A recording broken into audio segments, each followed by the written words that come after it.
Hi everyone. If you are not willing to hold a stock for 10 years, don't even think about owning it for 10 minutes. This is a quote by legendary Warren Buffett, and I'm going to justify that quote by showing you a simple method of selecting stocks that you can hold for 10 years, which are likely to give you very high returns provided you stay invested for 10 years. Do not subscribe to my channel until you watch this video. After watching this video, if you think that you've learned something new, hit the subscribe button. With that, let's get this video started. As you can see on my screen, there are more than 4,500 listed stocks, and by the end of this video, we'll find out the stocks that are going to give us solid returns for the next 10 years. First thing we are going to do is we are going to apply Nifty 500 filter. So we are only interested in the companies which are part of the top Nifty 500 stocks. And secondly, we are going to look at only those stocks for which the market capitalization is more than 10,000 crores. So we are going to enter those two values here, 10,000 crores. The main reason of me putting these two filters is we are only interested in those companies which are likely to give us good returns at a reasonable risk. We are not interested in those companies which are going to give us extremely high returns but with an extremely high risk. Please understand, we do not want our capital to be lost. The first principle of investing is to protect your capital, get reasonable returns, good returns at a reasonable risk. Therefore, smaller companies we are not considering. We are only considering top 500 companies along with those companies which are having market capitalization of at least 10,000 crores. This gives us total 339 companies, and out of these 339 companies, we are going to find out those companies which have been consistently, fundamentally strong in the last 5 years. For that, let us put some more filters. The first one I am going to use is revenue. So what is the 5-year historical revenue growth? And also I am going to look at the net profit margin in the last 5 years. Let's add these two filters. Now you will notice that, let us take an example of ITC here. You will see that in ITC last 5 years, average revenue growth has been 9.82%, less than 10%. But look at their net profit margin growth. It has been 26%. For me, the core fundamental signal that I want to catch on is the net profit margin. And I'm going to only consider those companies that have given me at least 10% or more net profit margin growth in the last 5 years. That gives us total 161 companies. Other than net profit margin, another very important fundamentally strong signal that we need to catch is EPS, which is earnings per share. How much this company is earning per share, right? For that, what we are going to do, look at the EPS in the last 5 years. Simply go ahead and select 5-year historical EPS growth, and you are likely to see the EPS growth coming here. And we are only going to consider those companies who have given us EPS growth of more than 10%. Let's go and filter that out. That gives us total 103 companies which are fundamentally strong. Consistently, they have given good fundamental returns in the last 5 years. Should we now invest our money into these companies? Well, absolutely not. What we are going to now look at is how much of return on equity these companies have given. So what I'm going to do is add another filter, which is 5-year average return on equity. And I'm only going to consider those companies that have given me at least 15% return on equity. Otherwise, I'm going to go and invest my money in debt instruments or in an index mutual fund. If I want to earn 10% or 11% return, I need minimum 15% return year on year. That's why I selected 15% and more. And that gives us 79 companies that have given return on equity more than 15% in the last 5 years. Now the natural question you will ask me, Rahul, what is the guarantee of these companies giving good return on equity in the future months or future years? Well, there is no guarantee, and I cannot predict that they are going to give you really good returns, but there is a signal that we need to catch. And the signal is how much of dividend yield these companies have versus their sector. What I mean by that is these companies have been generating solid net profit margin in the last 5 years, 10% and more. Therefore, we need to check how much of that profit they are reinvesting back into the business to grow it in the future versus how much of dividend they are distributing as free to their shareholders. Now, giving dividends is not a bad thing to do, but if it is done excessively, then what it tells is that the company is not keeping the reserve for the future growth. What they're doing is they are just keeping the shareholders happy right now. For that, what we are going to do is use a filter. Let us go ahead and add that. That filter is called dividend yield versus subsector, simply meaning what is the difference in the dividend yield of this company versus their sector dividend yield. So if a company which is, let us say, in the FMCG sector is giving 5% dividend yield, but the sector dividend yield is only 1% or 2%, that means this company is excessively giving dividends and we do not want to select that company, right? For that, we are going to take dividend yield versus subsector. and I will be happy if difference between the dividend yield and subsector is not more than 2%. That means they are not giving more than 2% dividend yield as compared to their subsector. That gives us 68 companies which are distributing less dividend as compared to their subsector. Therefore, they're investing more money into the future growth of the company, therefore are likely to give us better returns. So far, if you're liking this video, please hit the like button, and now you subscribe to my YouTube channel. With that, let us now find out the companies which are going to be more and more riskier for us. Therefore, we need to eliminate the riskier companies from this list. For that, the first thing we are going to consider is beta. Let me explain to you and show it to you as well. Let us go ahead and add a filter called beta. Now, what is beta? Beta tells you that what is the volatility of this company versus the overall market. So if Nifty, let us say, drop by 1%, is this company going to drop by 5%, or is this company going to only drop by 0.5%, right?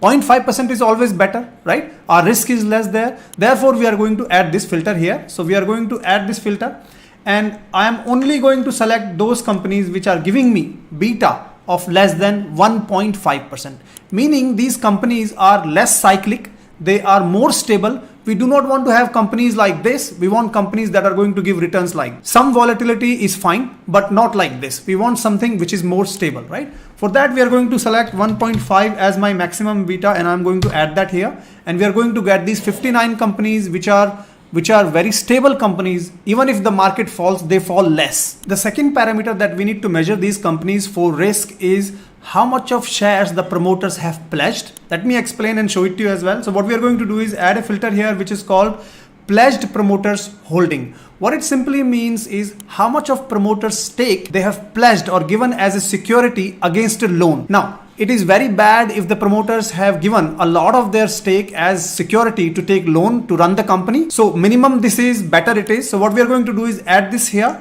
And what we are going to do is I'm going to consider only those companies which have got less than 5% of their promoter stakes pledged against a debt. So we are going to put 5% here, and that is going to give us almost the same list of companies, because these are all good companies where the promoters have not pledged their shares. They have a good repo in the market. So if they need a loan or debt, they are going to get that easily. They don't need the promoters to keep their shares as security to get the loan. The third very important aspect around risk is how much of long-term debt this company is carrying.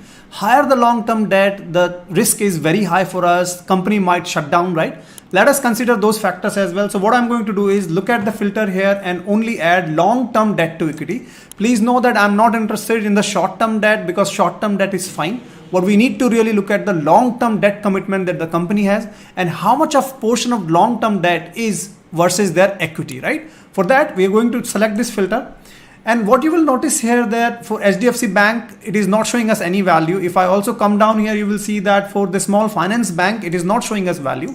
We do not want to filter out those companies for which there is no data here. What I've done is I've created my own filter here using this tool. So I'm going to add my own filter, which is called long-term debt divided by total equity. The data is there. Simply, there was some calculation mistake. So I've just corrected here, and I've got long-term debt to long-term equity. Now, if I arrange this list by higher long-term debt to long-term equity, you will see that majority of the company after number 4 here, they have less long-term debt to total equity. So for example, here, let us take Britannia, that has only 28% of their debt as part of the equity, which is fine, which is absolutely okay. If you look at the top 3 companies here, you will see, for example, REC Limited having 6.46% of long-term debt versus their equity, meaning they have taken more than 6 times of equity as their long-term debt. But please do not worry, because this is very sector specific. Let me prove it. If we go back and look at the REC's balance sheet here, you will see that the industry average is more than 730%. So in fact, REC's debt versus equity is actually low. So do not worry about that, because it is in the finance sector or in the power sector, because of the nature of the business, the debt is going to be huge. So we are very happy that these companies have less long-term debt to equity ratio. Therefore, I'm not going to remove any of these companies because of this parameter. So we have got a solid list of companies which have been really fundamentally strong in the last 5 years, have given good return on equity in the last 5 years. And also their beta is less, meaning they are not cyclic in nature. The risk around the promoter shares being pledged is not there. Their debt position is all looking good. So are we satisfied to invest our money in these companies? Well, no. Picture abhi baki hai. What I really want to do is check what is the analyst community saying about these companies, right? For that, what we are going to do is we are going to add another filter called as percentage buy recommendations from analysts, right? So if you look at this and add it here, what we are going to do is select those companies where at least 50% or more analysts are saying that these companies are good buy. So let us go ahead and enter it here. We are going to say, give me only those companies where the percentage recommendation by the analyst is more than 50%. Meaning if there are 10 analysts looking at, let us say HDFC Bank, at least more than 5 of them are saying it's a good buy, right? We are going to apply that here and we are going to get to 42 companies. Are we now ready to at least invest in these companies? Not yet. Because it's our hard-earned money, and what we want to make sure is that we are only buying those companies which are undervalued right now. And we are going to use 2 important ratios for that. The ratio number 1 is what is the PE ratio of the company versus the sector PE.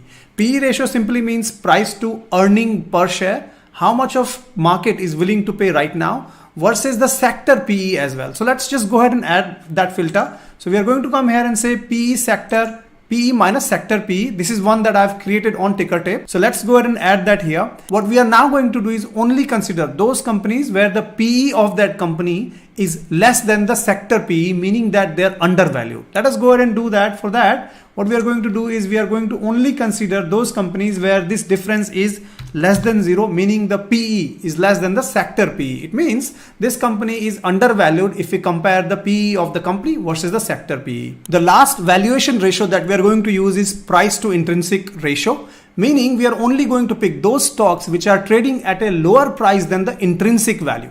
Intrinsic value simply means the core value or the fair value or the actual value of a share. So let us go ahead and add that in here. We are going to click on price to intrinsic value rank here. What this rank simply means is that, for example, ITC here, if we rank all the stocks listed on the stock market, 54% of the stocks that are there, ITC is undervalued as compared to those 54% stocks, right? So what we are going to do is only filter those stocks which are at least 50% to higher in terms of their rank. So it means these stocks are the top stocks which are undervalued. They are, so for example, if you look at if you arrange it in the order, REC Limited has got the perfect score of 100%, meaning that this stock is right now the most undervalued stock if we compare price to intrinsic value rank here. This gives us the total 12 companies which are best for long-term investment. Let's go ahead and arrange them in the market capitalization order. And there you go. Here is the top 12 companies that you can consider investing. Please do not go by what I am saying because I'm not a SEBI registered advisor. Do your thorough research on each company's business model and take your positions or bets according to your own research. If you enjoyed this video, please press the like button. Follow me for upcoming videos. I will see you in my next video. Until then, keep rocking.